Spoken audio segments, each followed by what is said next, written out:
Hello दोस्तों, मेरे channel का नाम है सनातन कुलदीप। और आज मैं बताने वाला हूँ कि हमें किसकी पूजा करनी चाहिए। और बताऊँगा कि भगवान साकार है या निराकार। और बताऊँगा कि हमें किसके सामने झुकना चाहिए या फिर किसके सामने मेडिटेशन करना चाहिए। तो मैं कुछ गीता से जो अध्याय श्लोक है वो बताने वाला हूँ, और इससे साबित भी हो जाएगा कि भगवान साकार है या निराकार, और हमें किसके सामने झुकना चाहिए वो भी बताने वाला हूँ।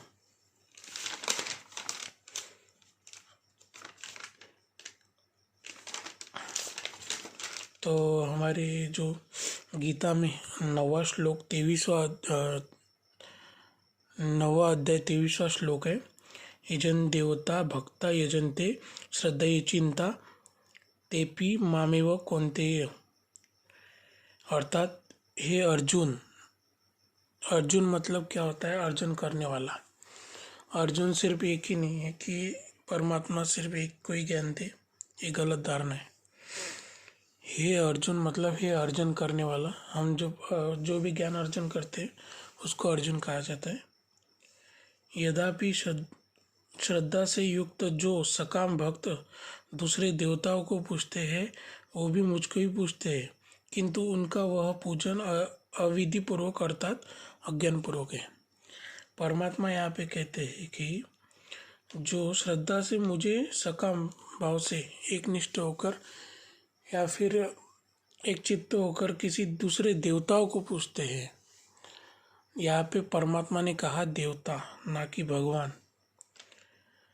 तो देवताओं को पूजते हैं वो भी मुझको ही पूजते हैं, क्योंकि परमात्मा तो एक ही है। तो सारा जो है उस परमात्मा को ही पूजते हैं, ऐसा कहा जाता है। पर उनका वह पूजन अविधि पूर्वक है, मतलब वो बिल्कुल भी विधि पूर्वक नहीं है, और वो जो है अज्ञान पूर्वक है। अज्ञान पूर्वक इसलिए कि ज्ञान ना होने के कारण हम जो है देवताओं को पूजते हैं, ना कि भगवान को पूजते हैं। तो हमें भगवान के सामने झुकना चाहिए, ना किसी देवताओं के सामने। तो इसमें ये भी बात है कि हमारे धर्म ग्रंथों में भी लिखा है कि ब्रह्म देवताय नमः लिखा है, विष्णु देवताय नमः लिखा है, शंकर देवताय नमः लिखा है। शंकर को ही महेश कहा जाता है, उनको ही महादेव कहा जाता है। पर हमारे धर्म ग्रंथों में लिखा है शिव परमात्माय नमः। शिव और शंकर जी अलग है, तो यहाँ पे शिव एक परमात्मा है, तो इसलिए कहा जाता है कि देवताओं को पूजना नहीं चाहिए। आगे हम देखते हैं फिर इसमें क्या कहते हैं। अध्याय 9 और 25वां श्लोक। यान्ति देवव्रता देवान्ति तृण्यान्ति पितृव्रता भूतानि यान्ति भूतेजा यान्ति मदाजीओन्पि। अर्थात देवताओं को पूजने वाले देवताओं को प्राप्त होते हैं, पितरों को पूजने वाले पितरों को प्राप्त होते हैं, भूतों को पूजने वाले भूतों को प्राप्त होते हैं। इसलिए मेरे भक्तों को पुनर्जन्म नहीं होता। यहाँ पे परमात्मा कहता है जो जिसकी भक्ति करता है उसी को प्राप्त होता है, पर मेरी भक्ति करने से पुनर्जन्म नहीं होता है, मोक्ष मिलता है उसको, ऐसा परमात्मा कहते हैं। और उसको इस दुनिया में ज़्यादा आने के लिए ज़्यादा कष्ट नहीं सहने पड़ते, ऐसा परमात्मा कहते हैं।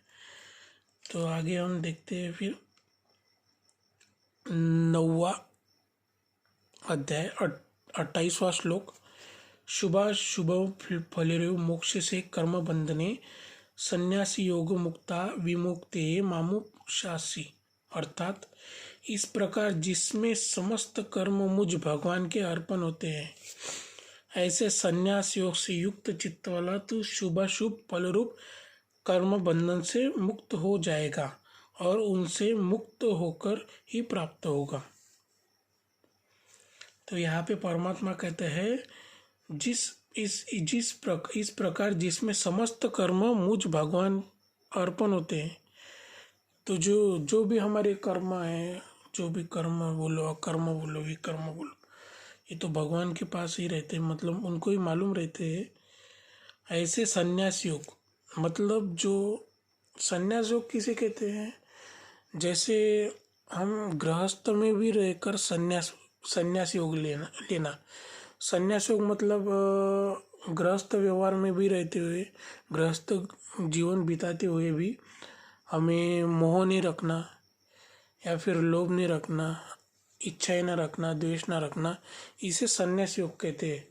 तो ये नहीं है कि या फिर घर का संन्यास करना, ये गलत धारणा है। संन्यास योग इसे कहते हैं कि गृहस्थ व्यवहार में भी रहकर हम संन्यास ले सकते हैं। मतलब उस परमात्मा की एक चित्त वाला बोले, यहाँ पे परमात्मा ने कहा संन्यास युक्त चित्त वाला, मतलब जो परमात्मा की याद में रहता है सदैव, शुभाशुभ फल रूप कर्म बंधन से मुक्त हो जाएगा, कर्म बंधन से मुक्त हो जाएगा। सन्यासी लोग तो घर बार छोड़कर कर्म बंधन से खुद ही मुक्त होते, पर यहाँ पे परमात्मा कहता है कि तू कर्म बंधन से मुक्त हो जाएगा। मतलब संन्यास योग लेके, मतलब गृहस्थ व्यवहार में रहकर भी तू कर्म बंधन से मुक्त हो जाएगा और उनमें मुक्त होकर ही प्राप्त होगा। तो यहाँ पे परमात्मा कहते हैं कि तुम जब